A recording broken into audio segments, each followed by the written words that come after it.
A statue 6 meter tall stands on the top of a pedestal. एक statue का height दे रखा है 1.6 metre और पेडेस्टल पे खड़ा है. पेडेस्टल में स्टैचू जिस पे खड़ा करते हैं, that part is known as pedestal. Okay, now just try to understand. ये रहा आपका पेडेस्टल और इसके ऊपर स्टैचू खड़ा है.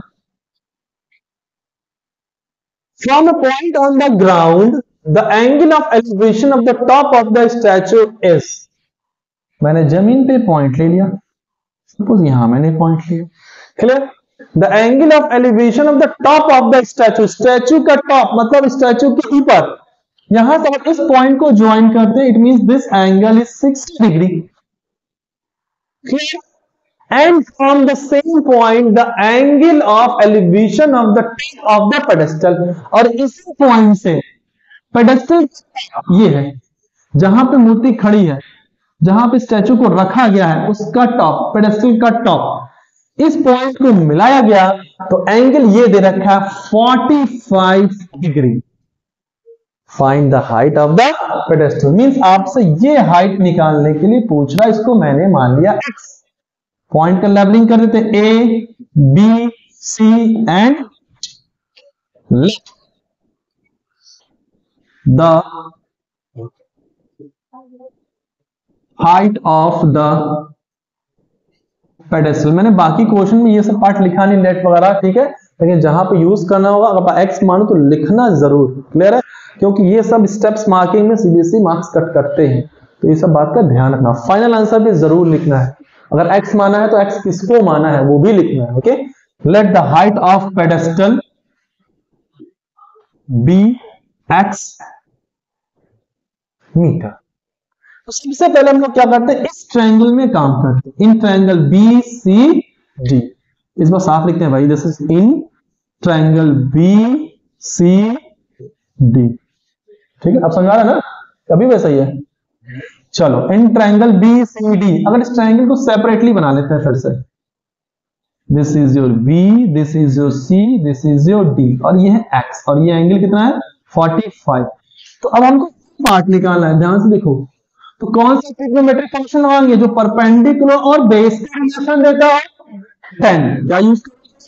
10 45 is equal to perpendicular upon में बेस. परपेंडिकुलर हमारा क्या है x और बेस क्या है dc.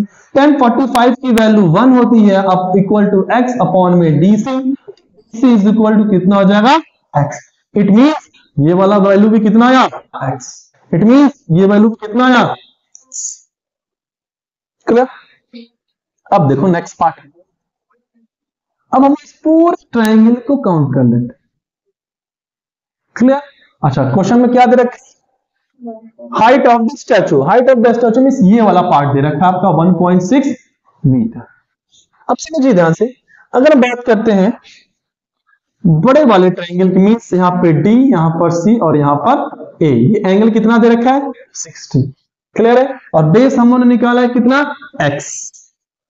Is it clear? और ये हाइट x है और ये वाला हाइट 1.6 है, तो ये पूरा हाइट कितना होगा x प्लस 1.6 हो जाएगा. क्लियर है? हमारे पास ये दे रखा है, ये दे रखा है, ये परपेंडिकुलर है, ये बेस है, एंगल दे रखा है परपेंडिकुलर, बेस और थीटा. कौन सा ट्रिग्नोमेट्रिक फंक्शन यूज करेंगे 10. तो लिखेंगे 10 60 इज इक्वल टू, लिख लेते हैं यहां पर, in triangle DCA. Clear? 10 60 is equal to perpendicular upon में बेस. परपेंडिकुलर कितना है x प्लस 1.6 अपॉन में बेस कितना है x. यहां तक बात क्लियर?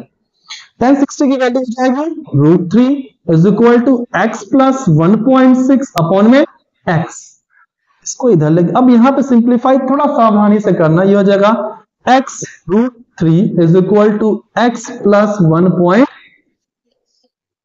अब यहां पर बहुत ध्यान से समझना इस कैलकुलेशन को करना कैसे.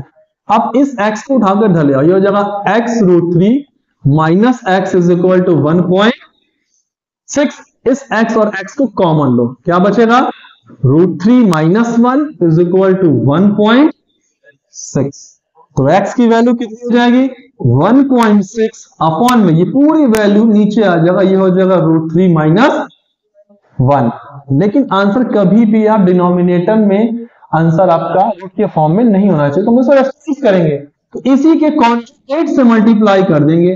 तो ये √3 माइनस 1 है, इसका कॉन्जुगेट हो जाएगा √3 प्लस 1 और यहां भी हो जाएगा √3 प्लस, ऊपर चेंज मत करो 1.6 इंटू ये हो जाएगा √3 प्लस 1। लेकिन यहां पे क्या दिख रहा है a plus B into A minus B, a plus B into A minus B का फॉर्मूला बनता है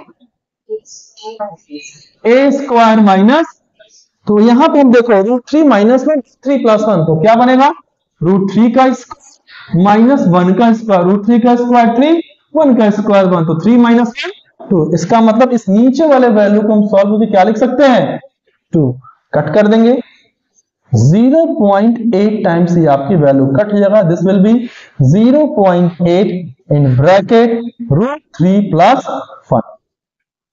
this is the height of pedestal. ठीक है।